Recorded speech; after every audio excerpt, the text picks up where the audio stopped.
네, 지금 보시는 것은 이 명절이나 황금 연휴 기간에 해외로 나가기 위해서 인천공항을 이용하는 여행객들의 모습인데요. 자, 해마다 해외 여행객 수가 늘어나다 보니 인천공항공사 수입도 증가를 해서 해마다 흑자 행진을 기록하고 있습니다. 자, 그럼 이 인천공항공사가요, 그동안 면세점 사업자에게 수백억 원대의 비용을 떠넘겨 온 것으로 드러났습니다. 자, 어떤 내용인지 한번 살펴보겠습니다. 자, 인천공항공사는요, 지난 2006년부터 최근까지 고객들을 상대로 많게는 1년에 4차례 이 각종 이벤트나 경품 행사, 사은 행사를 열었습니다. 자, 이건 일종의 판촉 활동, 광고 행위인데요. 여기에 드는 비용의 20%만 인천공항공사 자신이 부담을 하고요. 나머지 80%는 면세점 사업자가 내도록 했습니다. 자, 공사 내부 감사 보고서를 보면요. 면세점 사업자에게 사은 행사 비용을 전가시키는 것은 이 전형적인 갑을 관계에서 이른바 삥뜯기로 비판을 받을 소지가 있다. 이렇게 지적을 하고 있습니다.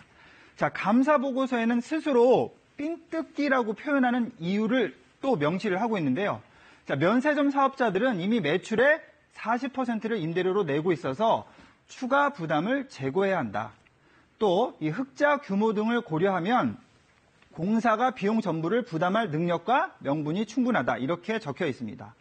자, 이런 감사 결과가 나온 건 지난 2012년 9월입니다.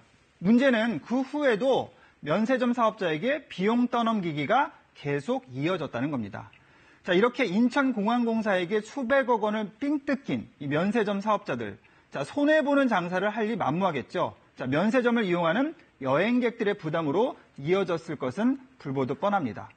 자, 그런데 문제는 또 있습니다. 이런 일이 인천공항 1터미널에서만 있었던 게 아니라는 건데요. 자, 올해 1월 문을 연 인천공항 제2 여객 터미널에는 보시는 것처럼 대형 조형물들이 들어서 있습니다. 자, 제작비 21억 원 중에 신세계와 롯데, 신라 면세점이 5억 원씩 모두 15억 원을 부담을 했고요. 나머지 6억 원을 공항공사가 냈습니다. 또 비용 떠넘기기를 한 겁니다.